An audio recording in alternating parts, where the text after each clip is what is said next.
maldito me la va a deber.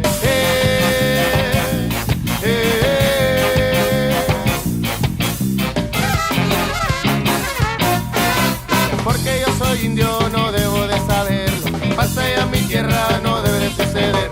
Milicia del masacre, es injusto que no ven a mi pobre gente que no se lo merece. Whether you wanted us back or not. That happens. Hello and welcome to It's Happening Show, community grassroots media for the people, by the people. I'm Jose Gloria. And I'm Dylan Thompson. We are your hosts tonight. We are your hosts. Indeed. Indeed. Whoa. Oh, yeah. Yep. It's happening tonight. Yeah. It's happening as a movement of the heart and of the mind. It's the energy of the universe that creates waves inside us and all around us, which allows us to activate, motivate, then elevate vibrationally and intellectually towards love, truth, justice, and wisdom. It's happening in every which way. It's Happening is a culture of empowerment. It's people having the right to exist and participate as equals. It's a dream of what the world could be. But the future we want is only possible if we make it happen. So stand up, get informed, and fight back. Hadouken!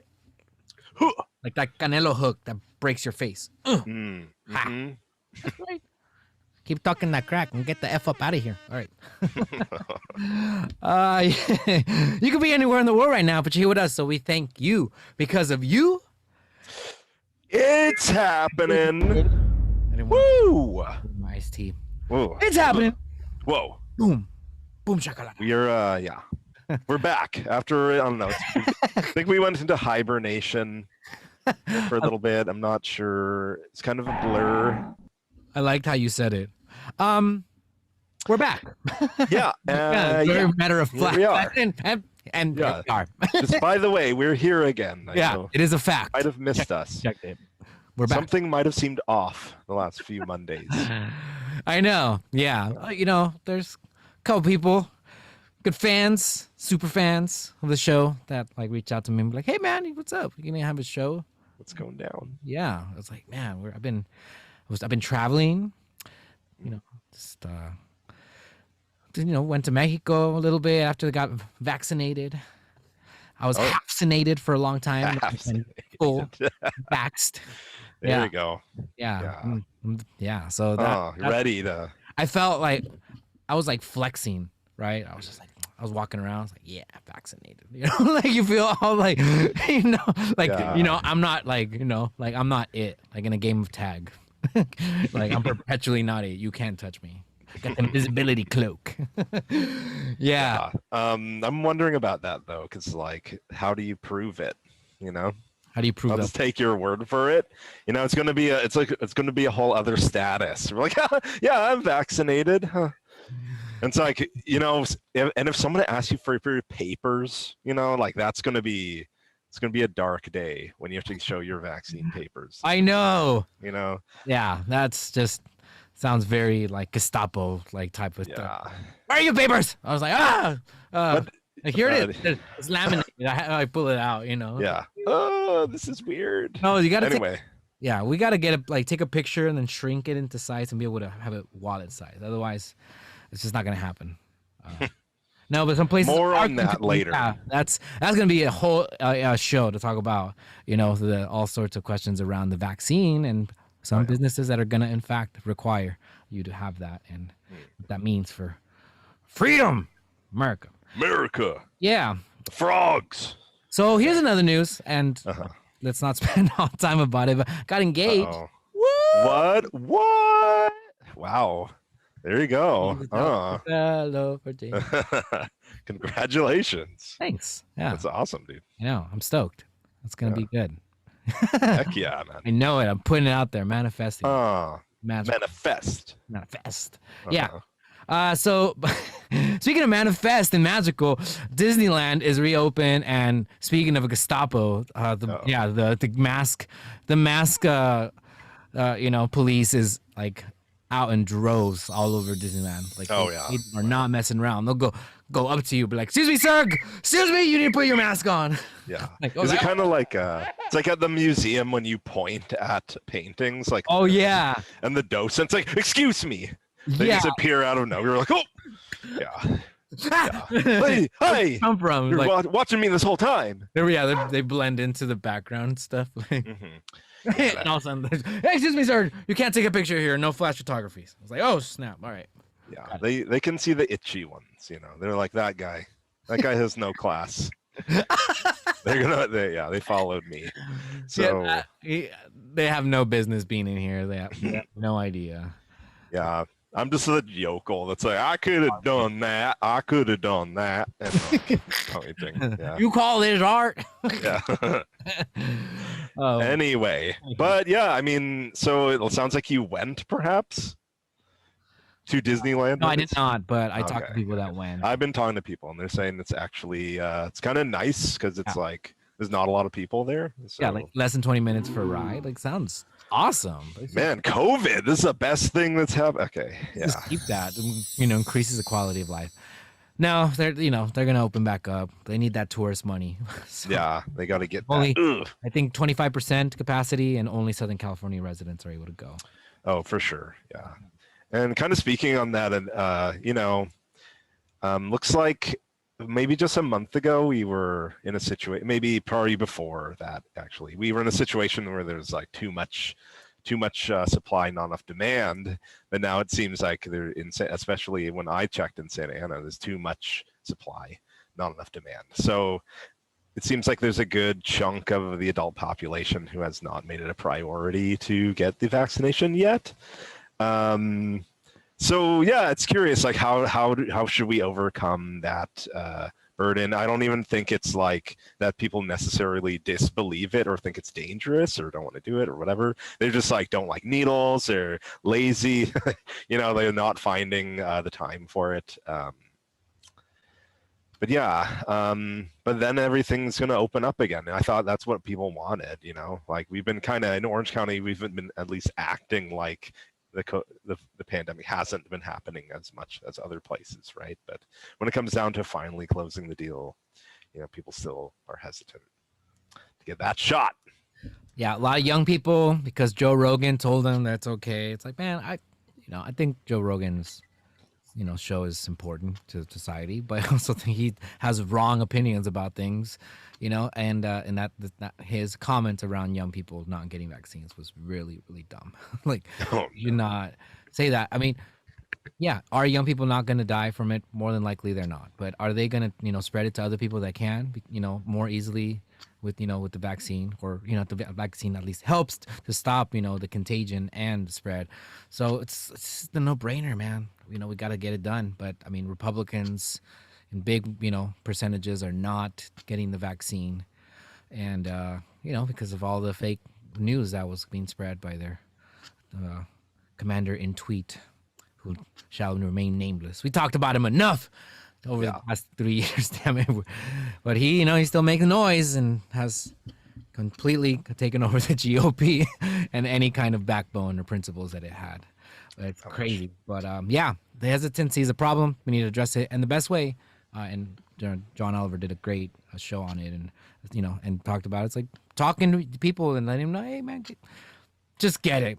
Just get it, damn it. Just get it. Yeah. You need it. And there's no, Bill Gates is not going to do that because his wife told us that he's not going to do that. And by golly, we got to believe her, especially now that they're getting divorced. Well, he never mentioned it. I think that's what she said. Like, yeah. Like, he would have told me, like, and he hasn't told me. Yeah. When he's done medical atrocities, he's always told me in the past. Yeah, like when he visited, Jeffrey Epstein, he told me that. Like, he was really open about those kinds of things, even after he had been arrested for child and stuff. Anyways, yeah, we're just going there. But talk to your family, talk to your friends in a non, patronizing, condescending way, and just be like, hey, you should get the shot. Heard it helps, not spread it. I think it's important. You're not gonna die probably, but other people are in more, of a danger. And we want to get to herd immunity because that's important, It was important for measles, and all sorts of diseases. polio, Yep. right? Like these vaccines. Hashtag vaccines matter. Damn it, get your damn vaccines. Stop being There we go. Yeah, maybe don't even be that nice, depending on who you're talking to. Because honestly, I think Jose shamed me into making my appointment. So. Well, it depends on the type of relationship you have with the person. Yeah. Work it out, Your yeah. sister, like a little rupture, or your homies. Yeah, no, I definitely was just like, effective. What the hell are you waiting for? I think I that approach. I did think about it. I'm like, I don't really have a good reason not to. I'd better do it sooner than later, because they're gonna open up again. All the restaurants just seem like they've just given up on the outdoor seating already. I don't know if you noticed that, but driving around, I see a lot of them have put it away already. Oh, really? We're going back to normal zone already. No, so. in some cities like Orange are gonna keep their patio. Some places, like in downtown Santana are gonna stay, but the closure of whole streets probably not so much. Like on Third by Chapter 1, that's probably gonna get cut way back. It needs to. There's a lot of fights. Things are getting crazy. A little crazy. Speaking of little crazy. Yeah. Top stories. Let's jump into our crazy top stories. Woo! Well, top stories for everyone. Okay, whoa. That's crazy stories. Dylan Thompson. I still don't understand this segment. Okay. Yeah, guys, we're going to continue talking about the news in this segment. These are the more important stories, guys. Okay? Yeah. Calm down. Top news. Top stories. Okay. Guys, AOC. I'm worried, guys. I'm worried about our friend AOC, okay? You know, like how she established that... Okay. Yeah. We need to have a serious talk. You know, it was admirable how she set up that Courage to Change PAC, right, in opposition to the Democratic Party's more conservative spending as a way for her to raise money for progressive candidates, right? But coming around to a few years after the founding, now she has given 26 Democrat incumbents $5,000 checks. Now, apparently were not solicited, and coming from this Courage to Change PAC. The problem is a bunch of the recipients are kind of like either corporate or like blue dog Democrats. And up to, I think at least 4 Democrats have returned the money because they feel it's bad. The association with a socialist is bad for their voting constituency. So, and Republicans have even started using this as in attack ads, starting a website called socialistgiveback.com, urging the people that received the money to give their socialist money back. So it's kind of a curious situation, because I feel like it's in the worst case, she's just like, why not just give money to the Democratic Party then? Like, why have this PAC if you're going to commit it to progressive candidates? But then she actually backed conservative Democratic incumbents opposing new progressive candidates like herself.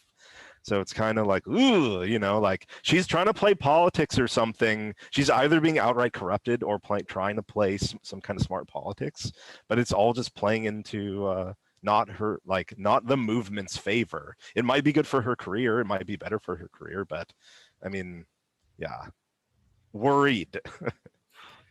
Yeah, I mean, perhaps like on one hand, I was just like, maybe she's just trying to mess with them, like mess with their head. Right? That's next level, man. Yeah, that's 8D chess, and I'm not understanding. It's like somebody who I know hates me is giving me a gift. What? There's a catch here. Like, the Trojan horse. Yeah. Yeah, that's why it's like tactically, I don't understand. Like, was that supposed to be a gesture of solidarity with Democrats to curry favor within her own party? Because then why the donations were unsolicited, so they rejected them. Some of them rejected the donation. So like, you weren't careful about who you gave the money to. There's been backlash already. So it's not even like, even if this was just like a standard corporate sellout move, it wasn't executed in that way. Like then you wouldn't have given it to the people that it would have hurt, right? Technically it could have hurt some of these Democrats who have more conservative voting bases. So it's like, what are you doing? Like, it's weird, bro. It's been weird for the last like few months. So I know it's sad, but I mean, it happens. Yeah. I mean, I think it kind of harkens back to the conversations around AOC and like her, the strategies behind why she does what she does. That, and I mean, at least in this article, it says like you kind of changed in the sense that you used to help, people like the contenders that were trying to take on the establishment Democrats, and this is hurting their chances to do so. So like, and I mean, critique, is super valid. I think she still does, a much better job than most of them on there. But definitely the star and the person that people perhaps thought that AOC was or was going to be, perhaps we put way too high of a bar that she might not have deserved or should have. We should have seen it coming because that's what Washington does to people, right? Yeah. It just swallows you in. Yeah, it does. You always talk about it. It's the dirty pool that everyone has to swim in. No one out unscathed, my good friend. Yes, indeed. All right. Anyway, we'll keep watching that. That alarming. We still should push progressive candidates, but it might not be her. It might be someone else, right? Yeah. So a bigger question is, what does the future look like for progressive candidate? And for presidential, if AOC is already starting to sour. Yeah. the Bernie base or progressive. Should be interesting. We need to find more candidates, I guess. Anyway. Right. Or we can flip Joaquin Castro or somebody. There you go. Whoop. Something. Help me. Something. Come on. I'm reaching here. Does Bernie have any sons that are interested? Yeah, they're not good. All right. The hiring scramble is on. Theme parks, restaurants struggle to find workers is our next story. So this is a real serious issue. A lot of people are talking about it. Uber is throwing mad money at drivers, former drivers or drivers, and like, hey, go tell your friends. Like, we really need some more drivers. The demand is growing. People are going out now. June 15th is the date that Orange County is gonna open big gates, for everybody to like just do the most. The Roaring 20s, part 2 is what a lot of people are saying. Because of course, after the Spanish flu, then came the Roaring 20s, and then came the Great Depression. So watch out, history. That thing will repeat itself. Yeah, but something that is changing remarkably is that corporations are having to raise their prices. I mean, their wages. The wages, yeah. Because people are not working. And a lot of people are saying, well, it's because of unemployment, including myself. It kind of feels like it makes sense. I look at what I was making before and what I would be making, and what I'm, from unemployment is giving. I mean, this is a really difficult decision, especially when I wasn't vaccinated. Like, I don't want to put myself in harm's way, for the corporations, right? Like, no. So this is really having a big impact in people's approach to work and what they see themselves doing or not doing. And the corporations are having to react, which is ultimately, I think, a good thing for the workers. Chipotle is raising their prices, right? $15 minimum wage, Chipotle, and some kind of referral program. And but this is happening across all even like entertainment industry that's going to be opening up. All sorts of industries that are kind of boom right now, have a hiring boom. But I guess the unemployment stuff has something to do with it, but it's actually deeper than that, right? Like you're saying, technically, like this industry, the food service industry, had the highest turnover before the pandemic anyway, and the lowest wages. So it was already kind of a bad situation. You'll notice that if you've gone to any of those places, I mean, the conditions aren't that great. You're kind of inside. There's reports of customers that don't respect the rules, come in without masks. There's all sorts of dangers, right? So that plus the bad wages and the high turnover and maybe under minimum wage, like you have to get tips, right, to survive. Like, it's just like the math doesn't add up, bro. Like, Yes, we need to just start, and that's why it's insane that the $15 minimum wage couldn't pass on a national level either. That's a whole other story, but Yeah, but it's we need it. yeah. This pandemic has just really like shown a lot, as far as what can and can't be done, right? I mean, man, we had universal basic income for, a year basically, right? And in a sort of roundabout type of way. It's something you can get used to. Like the government could, give all Americans $300 every 2 weeks or whatever, right? Or 600 every month, and that helps them, to be able to pay for things. Like, it creates a healthier, like America. I feel like your taxpayers are being put to better use than senseless wars. It's all about priorities, But these people are going out again. The Roaring 20s are coming, and people are going to be blindsided with the fact that they don't have enough of a workforce to handle these things. So we'll see what happens. But people are just straight up like not finding new jobs. One is like, I don't want to work in the restaurant industry anymore. This sucks. Screw them. So maybe they'll stop having them depend on tips and pay them, more than minimum wage, which is what they do now. And plus they get taxed the hell out of things. Did you know, last point, that, like restaurants, a lot of restaurants will make you claim 15% of your tips. I know this because I worked in the restaurant industry for 7 years. I did my time. And so that's why getting stiffed sucks so much more, and you should never do that. Like, even if the service was horrible, like give them 10%, at the very least, like, get them, because the government is like, they're claiming that 15% regardless of what. Oh yeah, they tax these. So they're taxing these people. So it's like, man, not only did you not give me a tip, but now I have to pay for you to come here, or this is coming out of like my wages that the government taxes me on. It's just all sorts of gnarly. So Indeed. all right. But man, there's just so many things that we can't talk about in all these weeks that we were out. But yes, we have a much to talk about with our awesome next guest here today. So I will go ahead and introduce. Man, Poseidon is a big issue, and it just recently won a key permit for desalination project in Huntington Beach. It's been an ongoing fight. We talked with now Mayor Vicente Sarmiento about it. He was president of the water board before that was in charge of this. The board was split for but in recent time there has been a shakeup in the board makeup. So that rhymed. Shakeup in the board makeup to break up. What? Yo. All right. Anyways, so this is a serious, time where the corporation that is Poseidon is trying to push through all these things and ignoring, all sorts of questions about the environmental impact, the economic impact, in particular low-income communities, and also the different players involved. Is all of the things that we're going to talk about with our next guest. So I'm going to go ahead and introduce them. First up, I will introduce Andrea Leon-Grossmann. Grossman. Please correct me. Is the climate action director with Azul.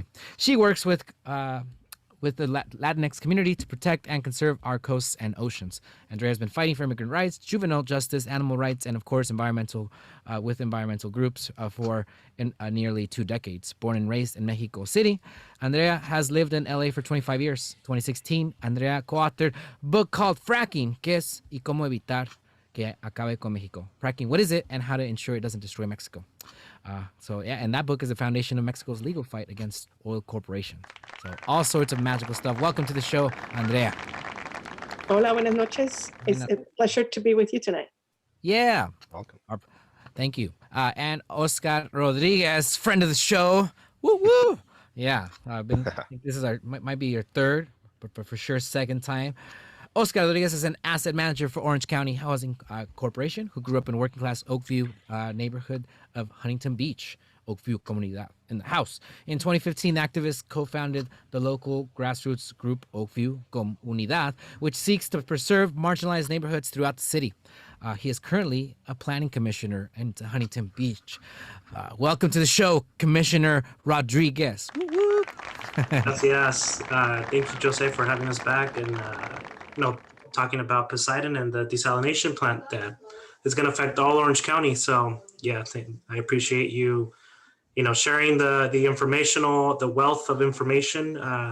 Definitely, it's something that has been lacking for the past 20 years, at least in Orange County. And so we're trying our best to educate community folks about it, especially our low income communities. Absolutely. I even wore my Mini Wikoni water is life shirt for this here because this issue is very important. And Andrea, maybe we can start with you. Water shortages in the future are, something that scientists say is very much will be a reality for many, places around the world. Not all, but many, and especially in the near future. And they're saying about wars over water that is going to be the new war. So it's gonna, I believe, what was it? Our Vice President Kamala Harris said that in a room full of people not too long ago. So this issue is out there. But also the very real reality that some corporations or some entities are taking advantage of, these situations to be able to push their own projects and their way of addressing, potential future shortages. So perhaps you can let us know a little bit about your organization Azul and how, you came across this issue of, the water desalination project in Orange and Huntington Beach.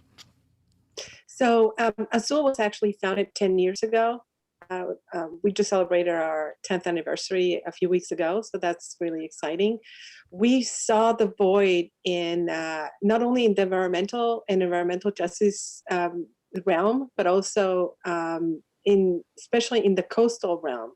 There were no Latino organizations that looked for advocacy in terms of access to the coasts and also like prevention of offshore drilling and plastic pollution and all those kind of issues. So that's where we saw an opportunity to go in and ensure that the Latino community has a voice and we're heard. And we know as a fact that Latinos care more about the environment than any other ethnicity. So that's why we are here, and we're just so proud to be here and ensure that again, our voices are heard. So that's how Azul came about. We see industrialization of the coast as one of the biggest issues when it comes to ocean issues. And that's how we came about fighting Poseidon. We know that, first of all, is another piece of infrastructure that is not needed. And we know that the water that it could deliver is not only not good quality water, but it's super expensive water that is going to affect low-income communities disproportionately. Right. So on the environmental front, it seems like they don't really care very much. I mean, what was the latest development on the story that they were allowed to continue forward without some kind of environmental review? Is that correct? Well, there's a lot of nuance to that, and let me just backtrack a little bit. In terms of water scarcity and more than anything, commodifying water. Just about 6 months ago, we started trading water futures in Wall Street, and that's one of the worst things that we can ever do for something that we all need, and that's where something like Poseidon can actually thrive. Just something that can privatize water and just make a huge profit out of something that we all need. So that's just to start with. Now, when it comes to regulations, we know that corporations just hate them. And one of the issues that we had was that Poseidon did not want to start mitigation the day they wanted to start discharging, which means polluting the ocean. Poseidon kills marine life, or the plant that they already have in San Diego, because they already built one. So we know how devastating this can be for all of us at the intakes. And they actually already have a video online, a 2-minute video about how they operate. So you can actually see that. They have a 6-foot wide intake, and they kill a lot of marine life at the intake.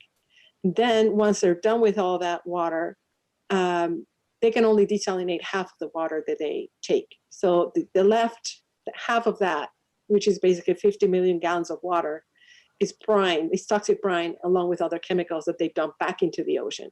every day. So what they want to do in Huntington Beach is do that for 50 years. So that's half a century of just dead zones in the ocean.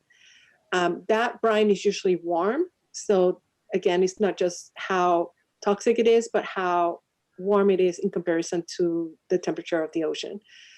And what they have done successfully in Carlsbad is that they managed to get a permit, and then they said, well, we'll just mitigate whenever we want. So they haven't started mitigation now, and we don't know when they will start. They did claim that they started something in Agua Hedionda Lagoon, and what they actually did, they did some dredging, but that was to clear up some of the intakes, not necessarily to do some of the mitigation. So we know that they continuously lie, and they just twist the facts, and they just want to just get this done.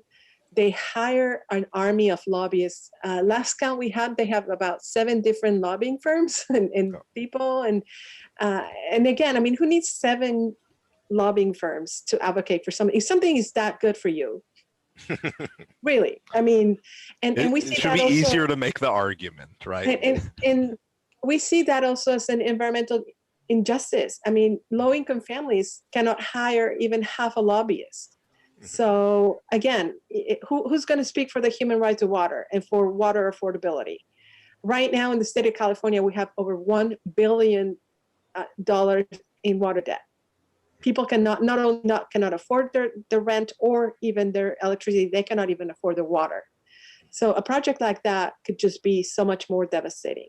And we know as a fact that San Diego is now one of the most expensive water districts in the nation, and that's because of this type of water. So the least thing we need right now is another boondoggle like this in our coast, not only because it decimates the ocean, but it can actually cause so much more harm to families who cannot afford that type of water.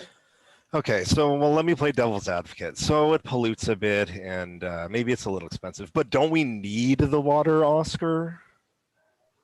Yeah, especially Latinos.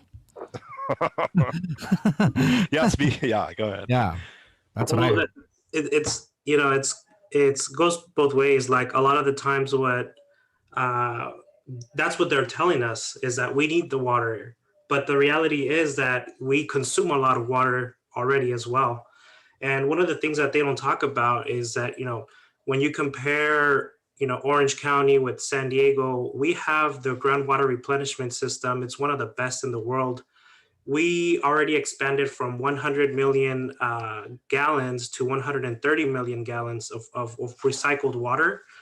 And all that is infrastructure that belongs to the public, right? So we're talking about already increasing local water productivity. And so when Poseidon comes in and tells us, let's add already to the water that's already being consumed, when we already know that in San Diego County, they don't have that. So you can't, a lot of the times they like to compare San Diego County with Orange County, and it's just not right. And I got involved in 2015 because there was a similar issue where, Republic Services bought out our local trash facility, and it was polluting the local residents, the local air. And we're talking about a facility that grew from 2 acres to 17 acres.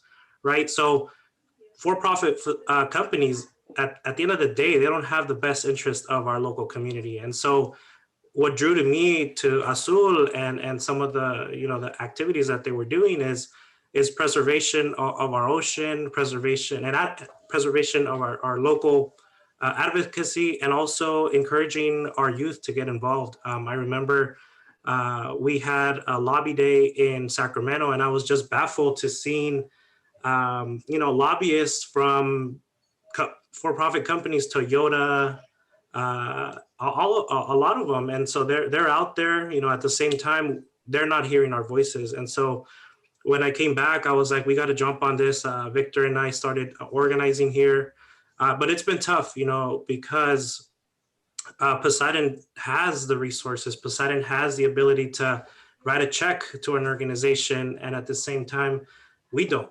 And so part of what we've been doing the past couple of years is trying to outreach to low-income communities, especially Spanish-speaking. A lot of the times our Spanish speaking communities aren't aware of shows like this. At the same time, we need shows also in Spanish so that a lot of our community members know, because they're not getting this information from Univision or Telemundo, right? They're only getting like the 30, 60-second segments. And so at the end of the day, we have to do that.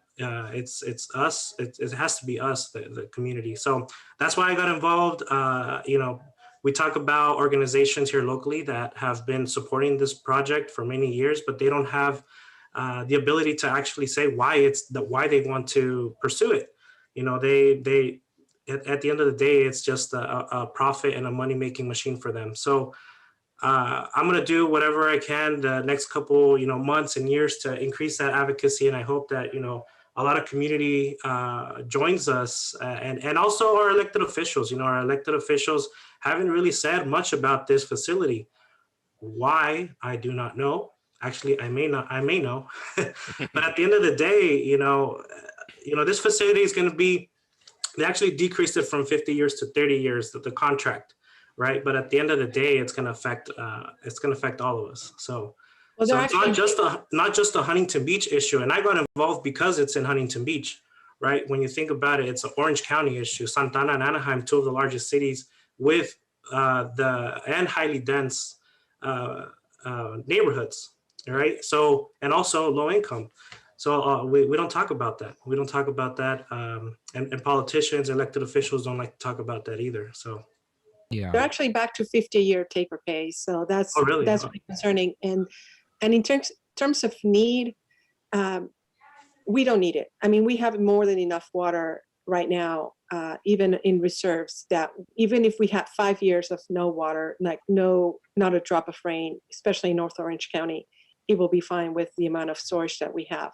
Now, in addition to that, we have the Assembly Bill 1668, which was passed in 2018 by Assembly Member Laura Friedman.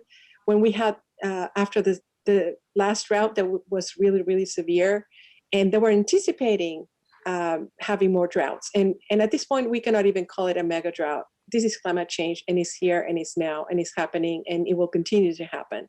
So how are we going to move forward with this?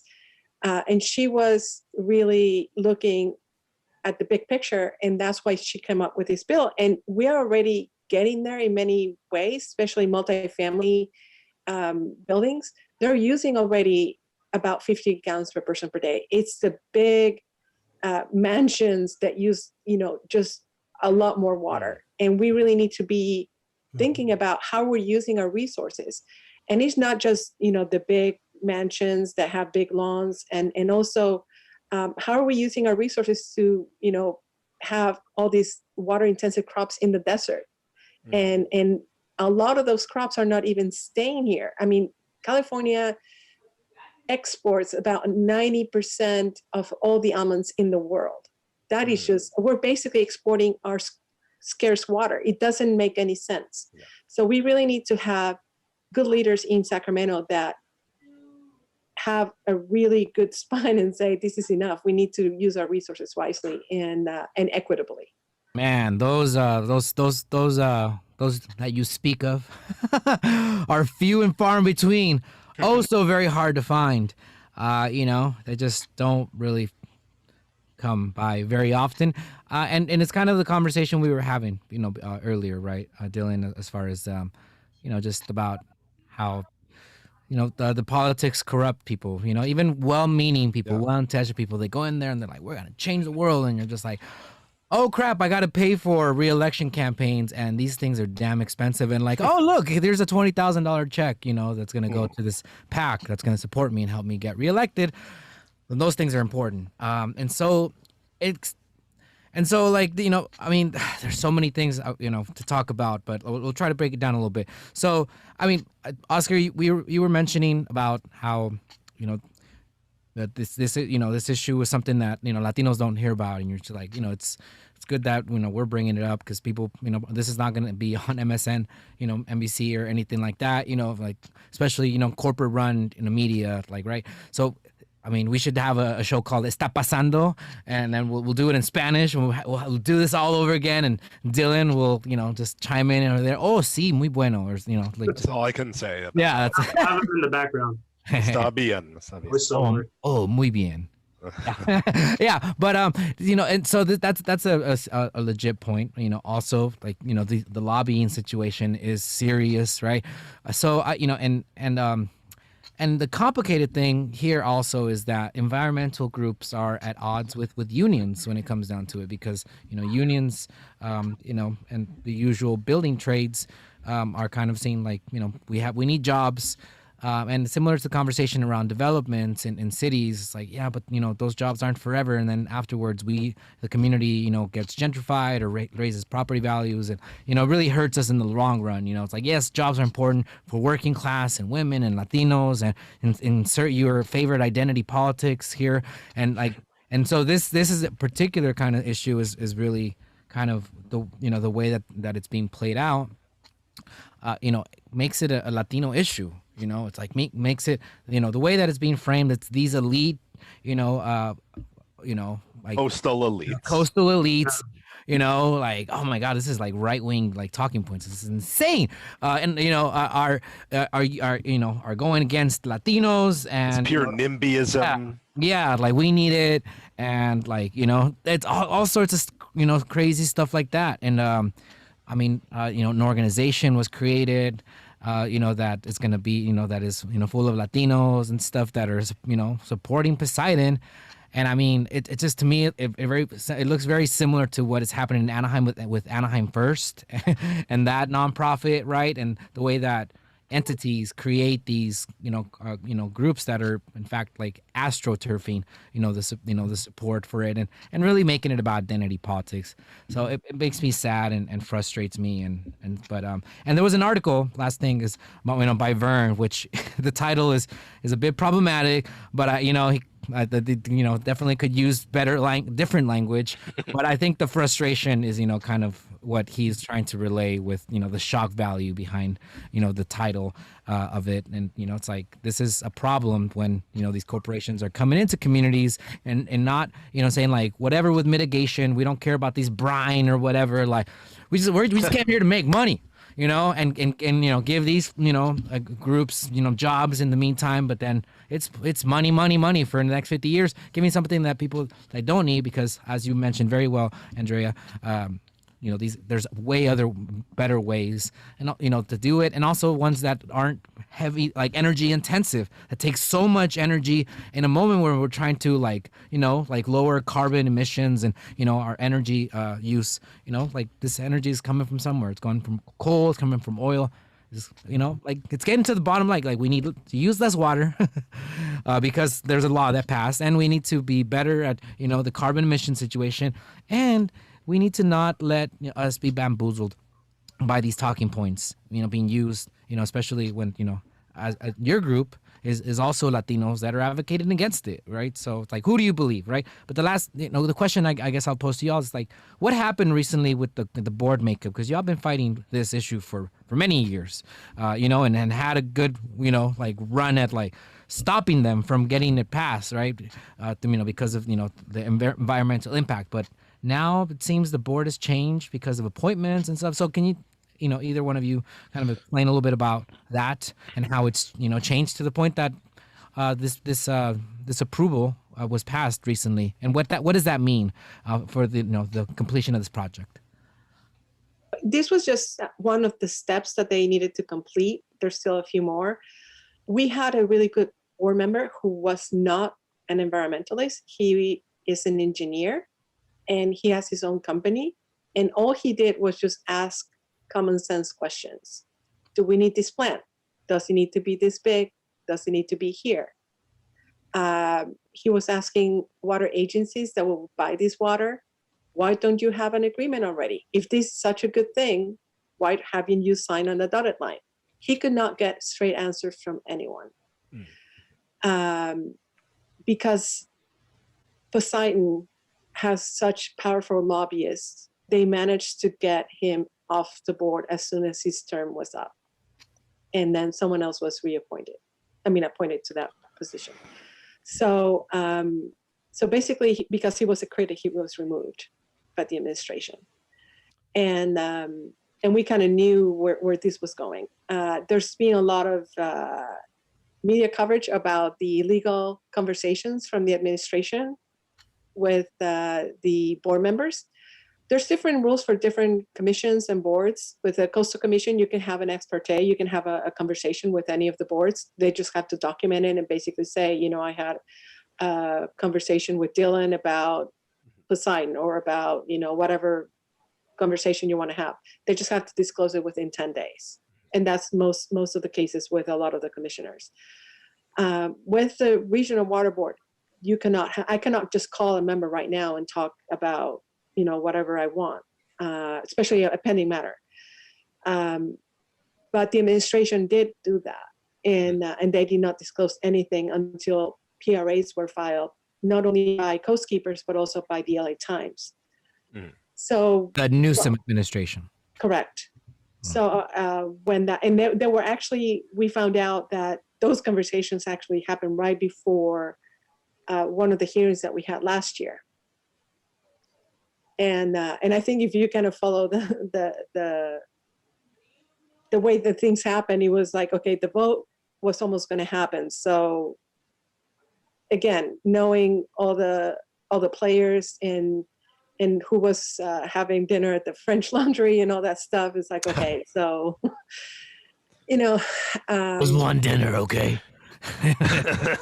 I mean, this was before then, but we know that he's the one advocating, Jason Kinney's the one advocating for Poseidon, and he's also advocating for all the fracking wells in mostly low-income communities of color, mostly Latino, in the Central Valley. So again, there's like a lot of politics playing here, especially lobbyists, powerful lobbyists. And the fact that they're having illegal ex partes is really troublesome. And again, to us, it's a matter of access. It's not just access to the beach, but access to who is making these decisions. And is the public having the same amount of access as lobbyists? And the answer is no. Some of the PRAs that we saw are basically the staff from the Regional Water Board saying that Poseidon is hounding us. We saw basically slides being fed to the staff so that they could sell this project better. I mean, that's just unreal. I mean, I think it's just unfair in so many levels, especially when you know that this project would hurt people badly. So again, it's a matter of who has the upper hand.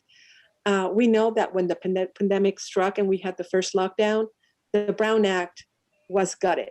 And it was gutted under the guise that we needed a functioning government and government affairs needed to be run. And we understand that. But when you also have transparency being curtailed, then that's an issue because it gives corporations the upper hand. And we just cannot afford to have that. So now that we're going to have a reopening of California, is that going to mean that we're going to be back to having a Brown Act, you know, in the full form? I'm not sure. So, I mean, that's what we hope for. But again, I mean, I think the whole thing, how things kind of propelled to the point that we got 2 weeks ago is really troublesome. And you know, I think if you just look at even that proceeding, how it went, the last one where two of the board members got calls from the Newsom administration again to ask if they want to be reappointed when their term is up, just inquiring. I think, again, that is very troublesome. Given the fact that they already, you know, had two pieces in the LA Times about how, you know, the PRAs played out last time in terms of how those were illegal. And again, the people who were involved just refused to recuse themselves. So we know members in that board have gotten contributions from people who are related to this project. And that's, again, another conflict of interest. So in the end, it's the public that pays the top price, and that's just not fair. Right, correct. And just to be clear about some of these entities, like one of them you're talking about is the Santa Ana Regional Water Quality Control Board, and then there was also the Coastal Commission, if I'm... That's the next step. So they still have to go to the Coastal Commission and the state Lands Commission to get the final approval. And even after they do that, Poseidon is not just done with that. They also want to build this thing with public money. And part of that public money includes bonds, tax-free bonds that are usually used to build affordable housing. And I think we all know in this call that we're in deep trouble when it comes to affordable housing. And Poseidon wants $1.1 billion of that, out of $4 billion that they allocate to build affordable housing every year. So I think it would be immoral and reprehensible if Poseidon gets that money. Not only because it's $1.1 billion for Poseidon, but if that money went to build affordable housing, the Fed's kicking another 80 cents on the dollar to promote affordable housing. So we could actually be potentially losing almost $2 billion to build affordable housing. And that's just obscene and horrendous. So we need to stop them from getting the money and from getting other approvals as well. Right, and that's an interesting question because I understand the Coastal Commission, that's by appointment, the people on the commission. And some of them are appointment by the governor, some of them are appointment by the pro tem Atkins, and some of them are appointments by Speaker Rendon. So it depends on who's who, and even if they're up for reappointment, that doesn't mean that they just sail through. They might still ask for a list, and that means that they might be replaced. Yeah, so it's interesting. How exactly would the public pressure an appointed official? Do we have to go after who appointed them, or what are some ideas for how people can? Yeah, so basically, like right now, we do know they have called up for a list for Orange County. So there's going to be a few candidates, and once we know like how it all plays out, we need to basically put some pressure on the pro tem to say, we need an advocate not only for good environmental policy, but for good access. Because again, who's going to be visiting the beach and who's going to be standing up for the environmental justice policy that was passed 2 years ago? We need people with that vision and to ensure that corporations don't keep getting an upper leg because they already have so much power. Yeah. Oh yeah.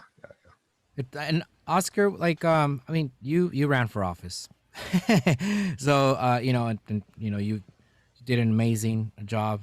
We talked about it on the show. Really galvanized, built a movement there, and it was pretty incredible. And but I mean, you saw I guess what it takes, perhaps some of the pressures, from different interest groups, that are kind of trying to feel you out. It's like, hey, is this person gonna play ball, or are they gonna try to be this,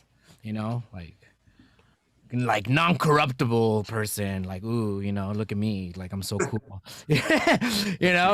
Just stand by, stick to his principles. We don't do that here. But so why do you see that there's a potential to be able to lobby these people, and why does these lobbyists have so much sway, into this situation, to the point that the public is completely either clueless or misinformed, or are kind of tilted to things hey, they're okay, we could do this, why not, but later on they might feel otherwise, especially when they see their water bills go up. What is the challenge with being able to relay that and have the public know enough to support you on or other folks on the right choice against these corporations?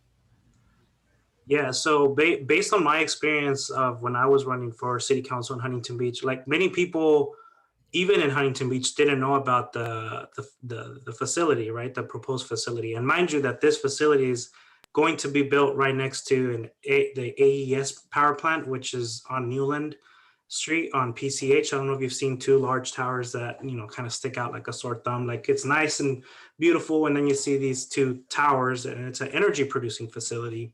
So a lot of the infrastructure there locally is already over 60, 70 years old.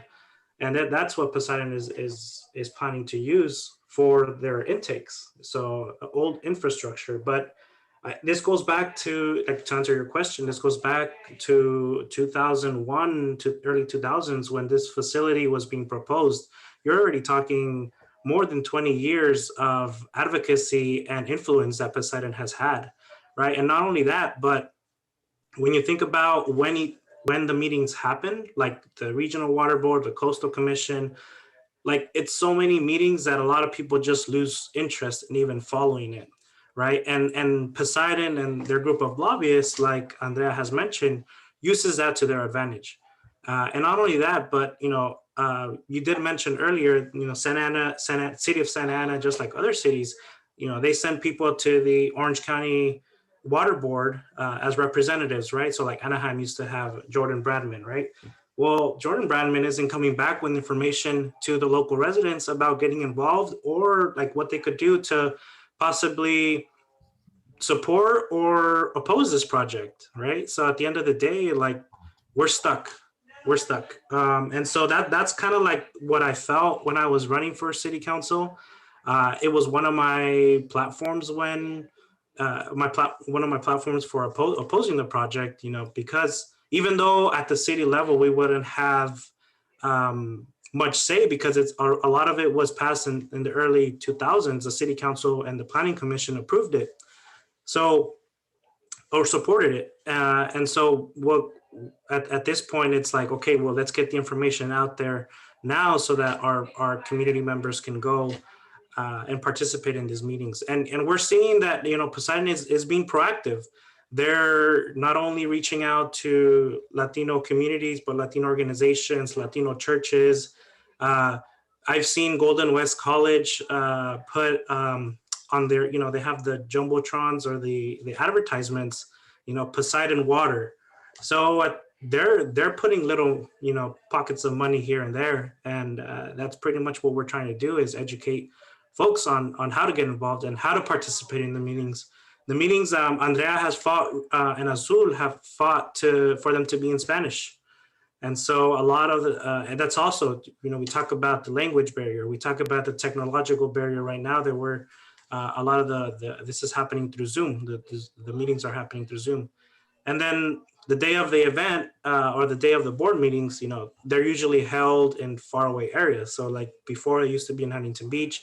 A lot of folks from Santa Ana, Anaheim, have that barrier as well. And we saw Poseidon or other organizations, labor organizations, bring in buses of people. And so when you look and you see that, it's like, whoa, like, who's really supporting this project? Who's behind it? And who's funding all this? Poseidon would have a nice tent with food and like nice, water that said Poseidon and all this stuff. It was like, and we were out here just, eating our little Caesar pizza. But yeah, I mean, it goes back to the advocacy. It goes back to who's involved and how are we going to portray this message to the Regional Water Board. And believe it or not, like, it does make a difference. I remember Betty Yee was on the board, right, Andrea? Betty Yee was on the board, and I remember when we spoke, she was like really taken aback that a Latino organization in Huntington Beach was actually opposing this project. And when I say Latino organization, I'm talking about Oakview Comunidad. It's part of the group that I'm involved with and that helps support Azul in the effort of opposing the project. Man, yeah, that's 19 years, first of all. Like that just goes to show you that they're gonna, like, they're willing to wait it out. Like, oh, we got another 20, like, because we're gonna make this money. Like, this is going to happen. We're going to, it's just like they're just chiseling away, and eventually they're gonna break through. It feels like impending. And I mean, you Google Poseidon and like the first thing that pops up is just like, this thing is happening, right? Like, I think it's their website that says like, it's in its final stages. Like, we're ready to go, like, it's a done deal. Like, there's no conversation here anymore. Like, and so that's really troubling. And also like, the fact that they're willing to lobby people and really, buy people or, misinform them to get, this kind of support for it when they're not really letting them know like the full scope of how, damaging it can be whether it's raising the prices, for low income communities, to like the impact it's going to have to the oceans, to the climate change, like situation, and also, just the fact of the matter is that we could, just save a lot of water by, changing our habits as human beings, and we should, and we're supposed to. We're required, yeah. Right, as you we need mentioned. to. And they want almost $2 billion to build a $1.4 billion plant. Exactly, and our taxpayers are subsidizing yet another like wealthy corporation that does not need the money. But then they don't brag that private it will bring 70 million in tax revenue. So, I mean, it's almost a joke. I mean, if you look at how much they will get in comparison of how much they could bring, and I don't think we will never really be against labor. I mean, I have always been of the mindset that everyone deserves a good paying job, living wages. And I actually have been part of other coalitions where we ally with labor, like the Electric Bus Coalition, where we, successfully deployed buses in LA City and LA County to make sure that we have good, clean transportation, public transportation that is good for the drivers, is good for labor, is good for the city, is good for everyone. It was a win-win-win. And we have labor and we have environmental folks working together. So I think it's doable.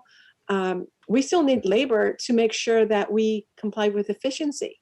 And efficiency goes, from, not only going in and replacing good low flow toilets and all kinds of appliances, but also we have leaky pipes. Those need to be replaced.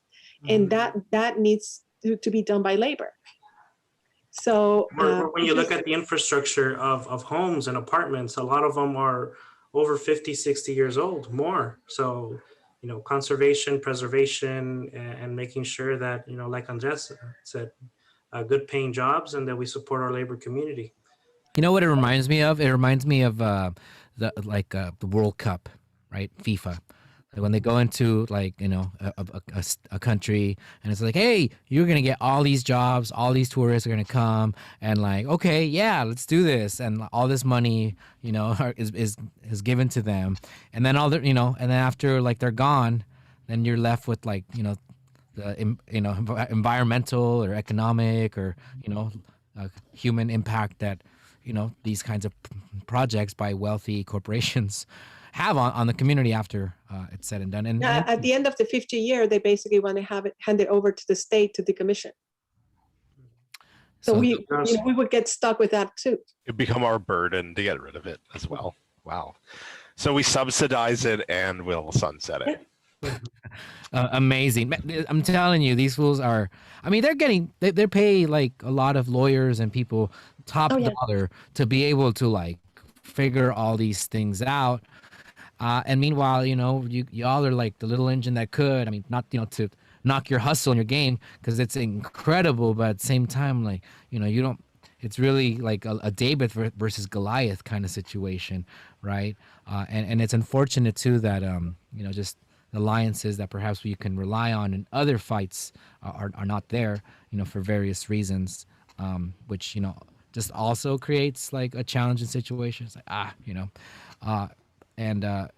but sometimes it's like a line in the sand. If you're not with us on this thing, you're dead to us. You're like, don't call me, like lose my number type of stuff. And that also hurts too, in the larger context of, creating change in Orange County and in the movement for workers' rights, right? For environmental rights, for human rights. Oh man, so this is, we can definitely continue to talk about this. It feels like all night, and I just want to clarify earlier, like I just mentioned, I think his first name, but Vern Nelson from Orange County Juice Blog wrote an article. Google it. It's has a lot of things and things that I learned, and not saying that you all are affiliated or support all the things that were said in there, but just wanted to bring it to the conversation because that's how and we've had him on the show before, but meant like Tom Umber, Tom Daly, people that you're like, and you're like, like, okay, Tom Daly, we expect that. Umber, like, come on, man. Or other, like Barbara Boxer, right? That used to be a climate change champion, but then kind of just fell in the pockets, of this, these lobbying. I mean, when she praised Trump's EPA, that's when I just was flabbergasted. like, oh, Ouch. there goes my women. Well, and then she was like 5 months ago when she had to return the $500 donation. The Biden campaign returned her donation because she was basically a lobbyist for the corporation, the Chinese corporation that basically goes and hunts the Muslim community to put in concentration camps in China.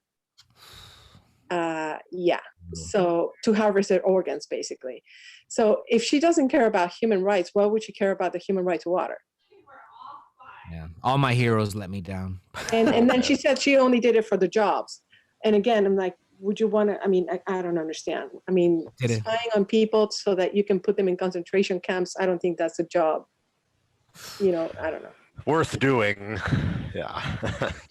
It's a job. There seems to be a lot of bad jobs. Like we need good paying jobs that are good work.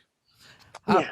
Andrea, I wanted to ask you because like, and we don't have a whole lot of time to talk about it, but the issue about fracking, just because you wrote a book that has been really instrumental in Mexico, but also it's a conversation being had here about, it's like, hey, we get to like not use oil anymore, and we're not tied at the hip to the Middle Eastern oil, but okay, with this natural gas that it's not what all it's cracked up to be, and so like, I mean, that you see that as being like a big front in the fight for climate change now that perhaps people don't know about equally, like maybe desalination? Well, they're all linked. Like basically most of the gas that we burn here is fracked gas, including the gas that is being burned at the AES facility in Huntington Beach. So that's just right off the bat. And right now there are being studies conducted. So basically, if you're using a gas appliance at home, chances are you're getting poisoned by the gas because of not only all the chemicals that the gas has from fracking, but also most of the gas that we get in Southern California is gas that is stored in the Aliso Canyon storage facility. So it acquires even more benzene and formaldehyde and other carcinogens that are really toxic for human beings if you're exposed. So, and a lot of water is used in the process of fracking, right? Oh yeah. There's a lot of water. I mean, in any hydrocarbon type of extraction, there's a lot of water that is used to extract it and refine it and all that. It's also worth mentioning that in California, we don't really frack for gas, we frack for oil, and it's even more dirty. And because of the type of soil and rock that we have in California, we don't use fracking as much. We use other horrible techniques like acidizing. So you use more acid and less water, which is not necessarily good. So that means more emissions. You use steam cycling. And it's also worth noting that when you do that, there's also horrible accidents that can happen. In 2013, there was a person in Kern County who was basically boiled to death that way, an oil worker who actually was a union worker, and by Chevron. And you're not going to believe how much Chevron actually paid as a fine to OSHA for killing one of his workers. It was $350. Oh. So when you hear that we have some of the strongest regulations ever, do not believe that. I mean, yeah, we might have better regulations than Saudi Arabia, where they might be able to kill a worker for free, but that doesn't mean that we have good regulations, and that doesn't mean that we get to poison people in sacrifice zones, because a lot of these wells are being basically put right next to where people of color live, and no one deserves to be living next to one of those wells and dying from cancer. I personally know an activist who's now 19 years old and was diagnosed with cancer because she grew up next to one of those wells. So I think we all deserve clean energy and clean air, and that's what we need to strive for.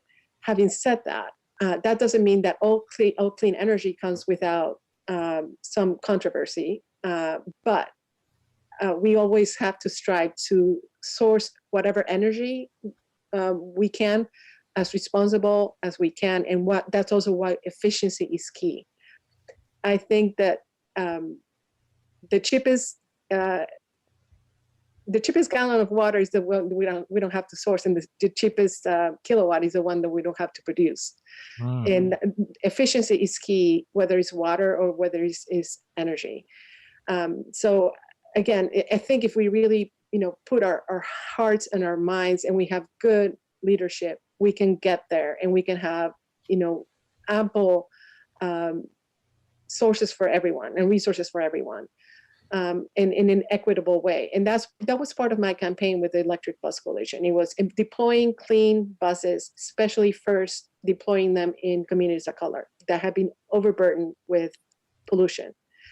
And again, you start cutting all these horrible techniques like fracking, like acidizing, like steam cycling, that end up producing not only earthquakes and other horrible things, but also a lot of toxic water, in many cases even radioactive.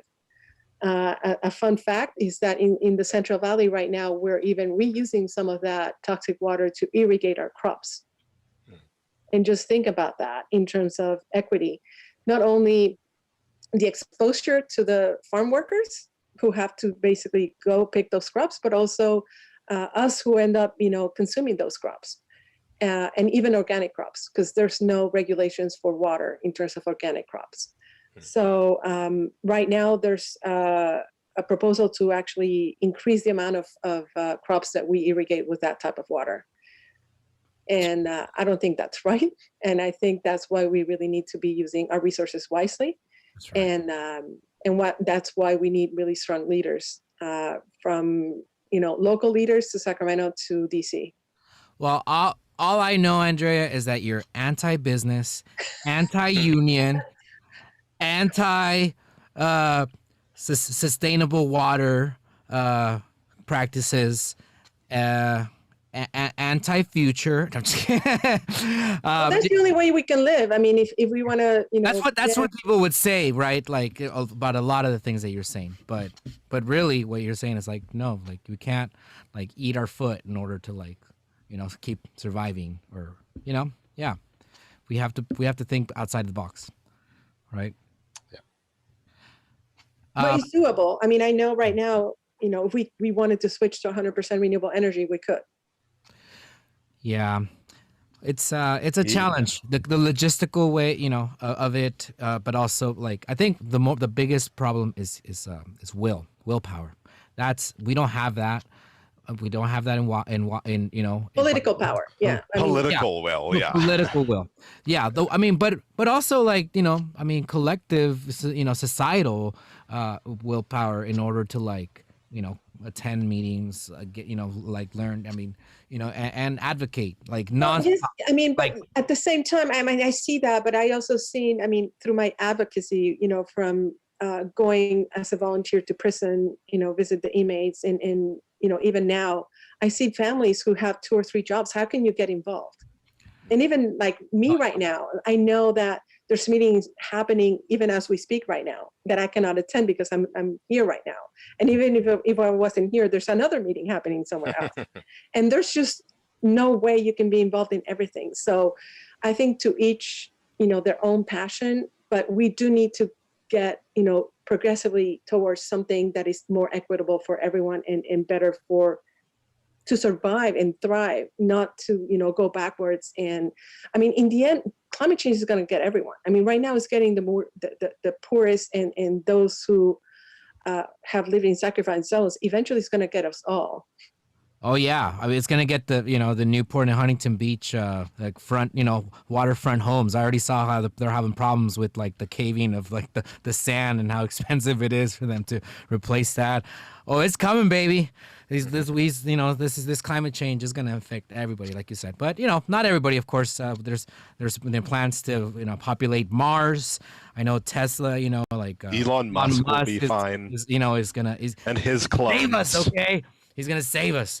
Man, I mean, on Andrea, like, I've heard about you, but man, you you really are everything that people said that you are. Is like, like I was just like snap snap and amen sister, all of this in my head, because you're just really nailing it as far as and to the point about people being busy. Yeah, I mean, there's all sorts of good reasons why people aren't involved or disengaged, because of lack of the language barrier and economic barrier, all sorts of things, and also not so good reasons, because people rather would do other things rather than but all to say that I think you two with Azul and Oscar and with Oakview Comunidad have done a phenomenal job, and truly to push the issue of environmental justice and climate change and how it impacts communities of color, and being able to really turn the tide as far as from ignorance or just misinformed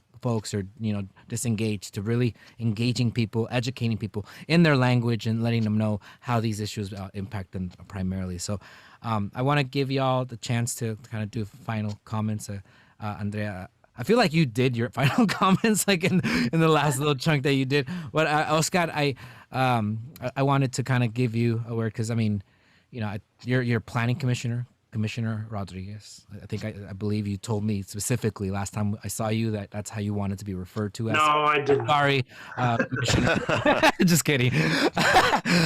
Yeah, but I mean, man, kind of from the intersection that we talked about with Andrea, with fracking and water and stuff, to and other things, housing, right, planning, and you're seeing and how all these different things plan into it. So I don't know, what's your political future? Question one, how can we take out Tito Ortiz? Question two, and no, and take down or take out? Well, take out, okay. Get him down for the count. Yeah. The real answer to that is we don't have to do anything. I think he's doing that by himself. Damn. Yeah. Self-submission. No, but the last thing is, just how it, how do you see Oakview and yourself and as far as in this fight, to continue to fight against the Poseidon desalination project and all these other issues here and across Orange County with your activism and that of your community? Yeah, no, I'm very honored, that Natalie Mosier chose me to be on the Planning Commission. I came in knowing very little about the Planning Commission, just very superficial, but planning is very important, especially when low-income communities don't have that voice on a commission. So when you talk about who's actually making those decisions, it's people in these seats, right? The Water Board, Santa Ana Regional Water Board, they got appointed for some reason. And same thing with the Planning Commission. And when you look back at planning in different cities, it benefits a certain population rather than another. And that's just how planning was from the very beginning early in the United States. And so, I've been doing a little bit more research and how can we close that gap and how can we get more people involved? And it's by making sure that folks like us get in these commissions and get involved. At the end of the day, for example, Huntington Beach, they're going through their housing element right now, similar to other cities, right? And when we talk about housing and where it's allocated, Oakview wasn't just allocated there by mistake. Somebody in the commission, somehow that group decided that was going to be the fate of that community for the next 30, 40 years. And so here we are. But now we have that opportunity to make those changes. And again, it's just being involved and making sure that, we tell as many residents as we can, especially our youth. Right now it's it's been very refreshing to hear the Sunrise Movement being involved and also presenting at the Santa Ana, Regional Water Board. And maybe, they were very adamant that they're not technical, they don't know much, but at the same time, we're going to be the ones dealing with this facility 30, 50 years from now. We're going to be the ones in charge of making sure that they commission it, right? And that taxpayers don't get that burden, because at the end of the day, Poseidon and other corporations, if they can get away with that, they will. And trust me, they will find a way to do it. So at the end of the day, let's get involved. Let's join these commissions. Let's start making some noise at city council, at these planning commission meetings, sometimes like we don't get anybody that comments on anything, right? But then once the project moves forward or once there's something going on, everybody's mad.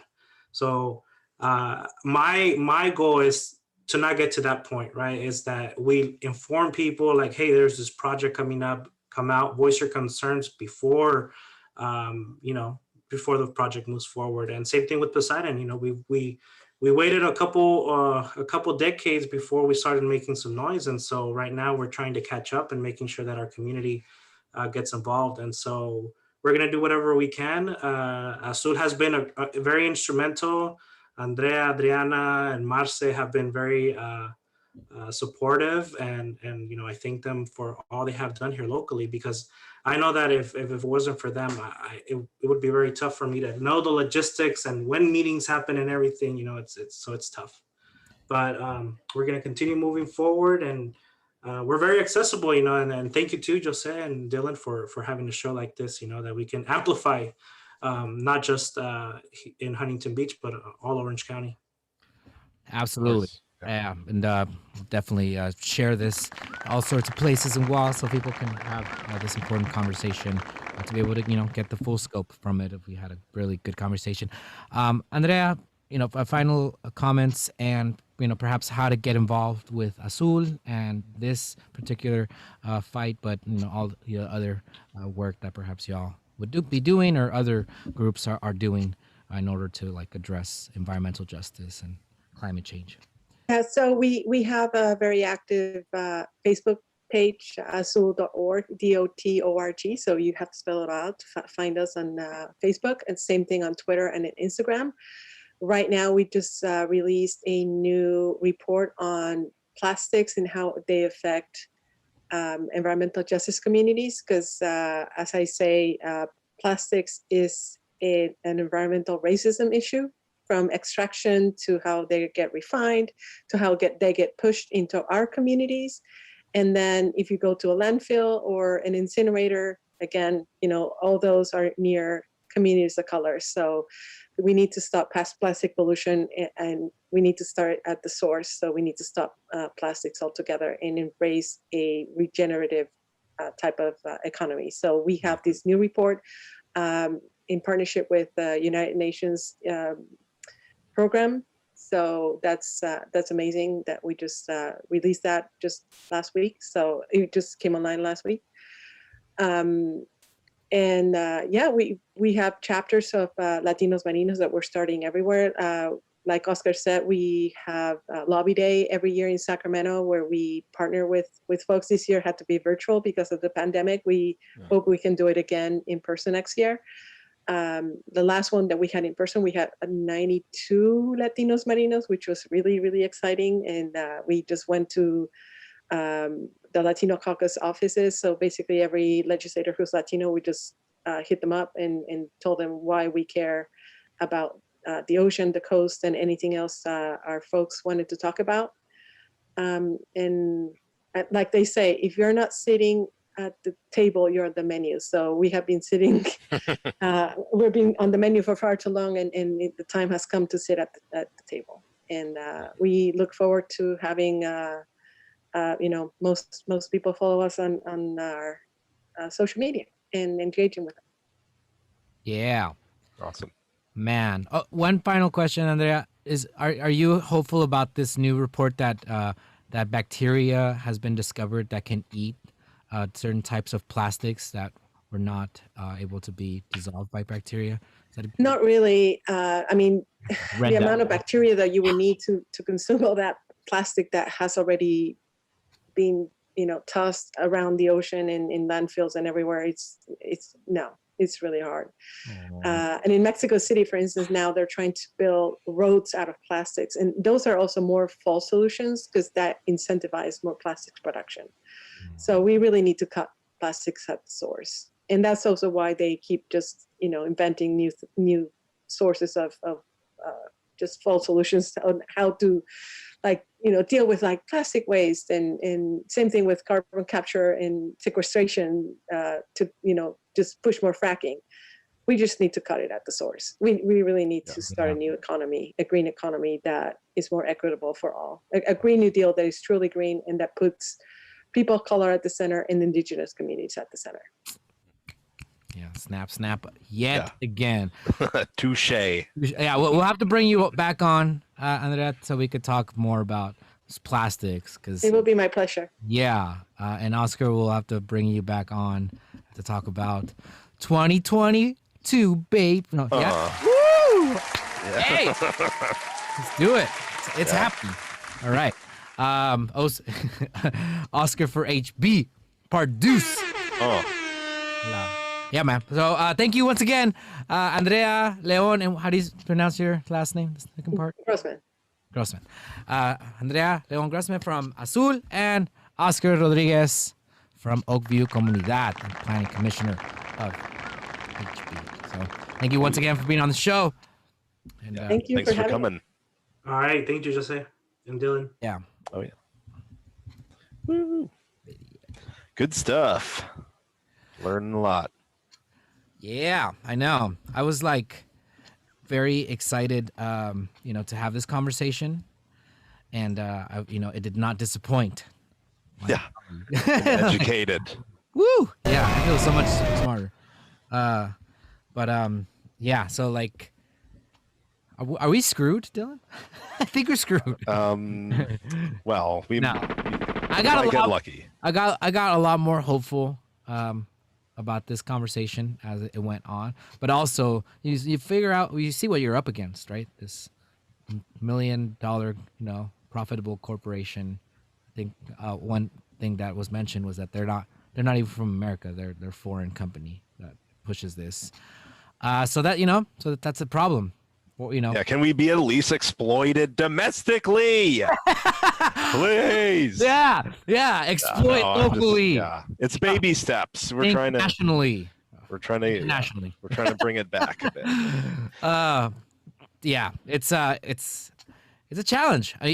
Whether it's this issue or whether it's China or Russia or other rich countries coming and buying up housing stock, making it difficult or impossible for first-time would-be home buyers, to buy, a house because they'll pay cash, $10, $20, $50,000 on top of what, the fair market value or the asking price is for these homes. I mean, how, can we stop these corporations? Was the question that we asked during Occupy all those years ago, my old friend. Still figuring that one out. But I mean, they're right. It's engagement. We all have to become involved. Corporations are people too. They have feelings, and these two folks we had on tonight definitely hurt their feelings. So yeah, how will you guys sleep at night, knowing that the abstract person known as Poseidon has been insulted? Yeah, no, but I mean, this plastic patch keeps me up at night. The Pacific. The Pacific garbage patch. Yeah, I was thinking. Hopefully, I mean, we don't need to solve that. Eventually, it's just going to start floating, and then libertarians are going to start selling real estate on it. So, yeah, should be okay. No, we definitely have to bring Andrea back because we need answers. I mean, she nailed it. We have to just not produce any more plastic from here on out. But just think about how much we need it. I mean, can't take it away from the hospitals. But I mean, the idea is like, okay, not plastic that lasts for thousands of years or gets into our foods, water supply, all these things with that is biodegradable. So there's already plastic bags that are biodegradable. Companies should be forced to do that. Like to-go boxes, no more styrofoam. Next show. It's too much. Okay, all right. I'm just saying. I'm inspired right now. Damn it. That's what I was talking about with like it takes willpower. I mean, yes, it takes political will, but it also takes the will of the people to say like, no, I'm not. It's like everybody.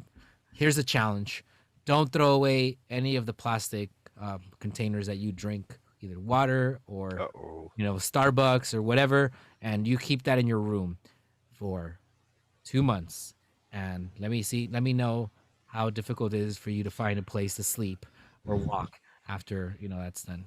And Yeah. like we don't see it. It's out of sight, out of mind, right? You go to Mexico and I see like plastic and stuff, and it's trash. It's like, well, at least it's here. It reminds people. It's like, man, this stuff is not going away. Because what we do here is like, oh, we throw it away. The guy comes every week and puts it in. We put it in the trash. We separate, of course. 'Cause corporations taught us right. Recyclables, and then go here, and then this goes here, and then hopefully. Something good happens to it isn't gonna kill us in the future. But that's not what happens, and Hopefully. most of the recyclables don't even get recycled. Spoiler alert. Spoiler. Yeah. I mean, I almost feel like like how every city here has a dump, right? Mm-hmm. That's just like some, I don't know, what is that deferred technical debt of society that we just never want to answer. It's eventually, I mean, it's not, how is that sustainable? We have to answer these questions at some point.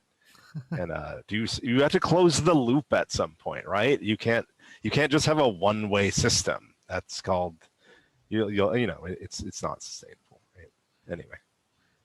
Yeah, well, yeah, again, we're gonna have to have Andrea and other folks, perhaps from the sunshine movement.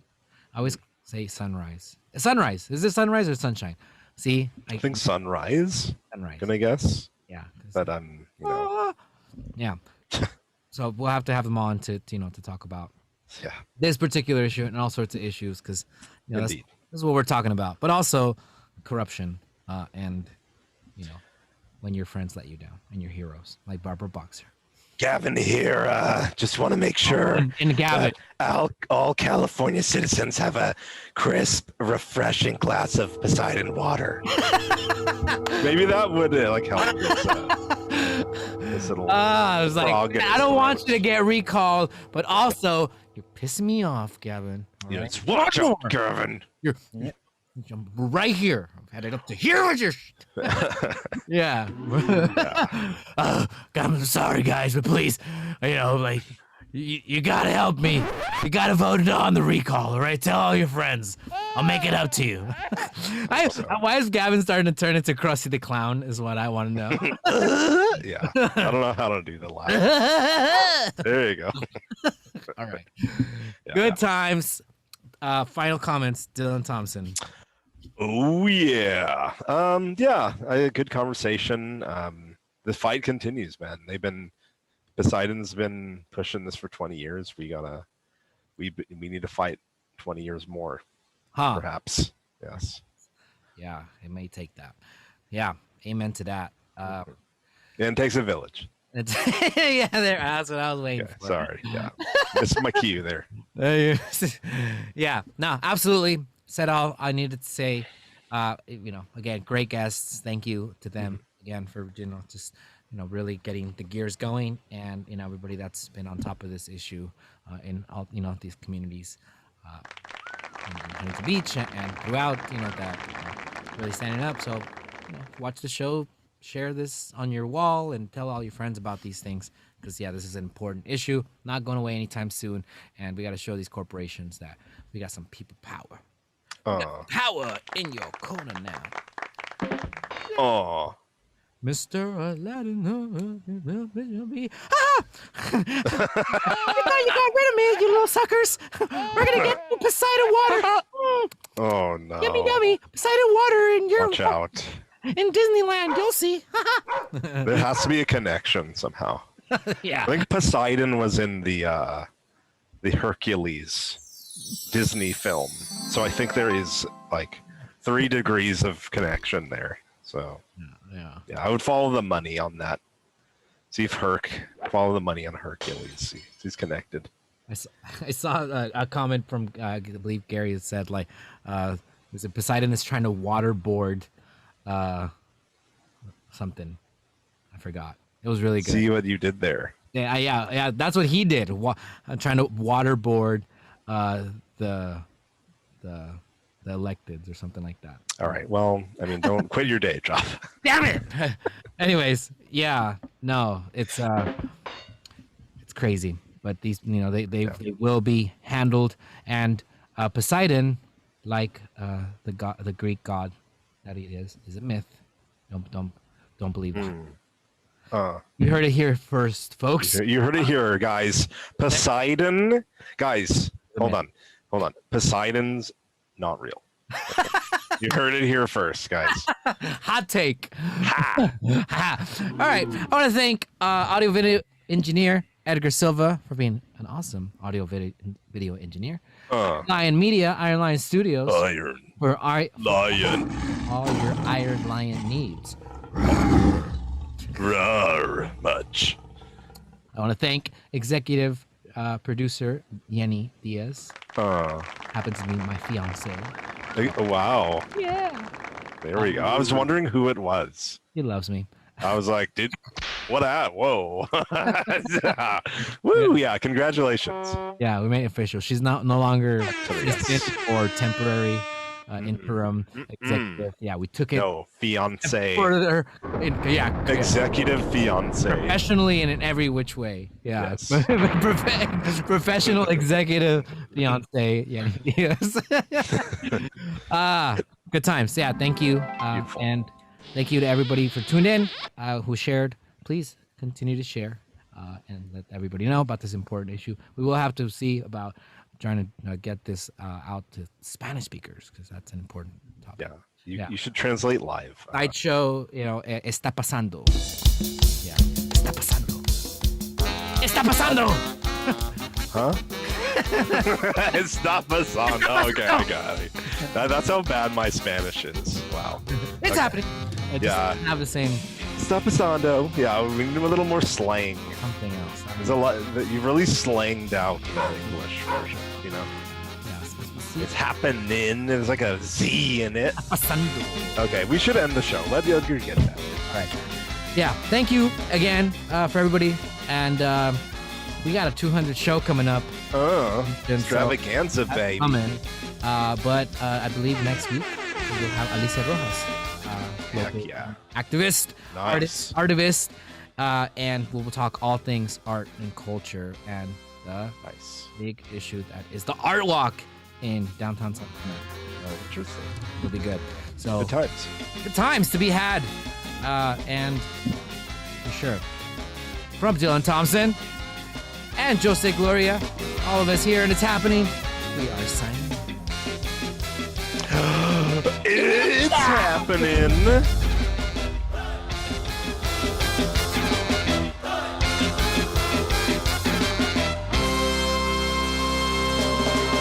¿Lo ves? Te han cegado de realidad para no ver lo que es verdad. Te han engañado, no es libertad, lo que tú vives es vulgar. Ser un esclavo sin descansar mientras que el burgués se aprovecha de tus labores. Hay que luchar para vencer este sistema.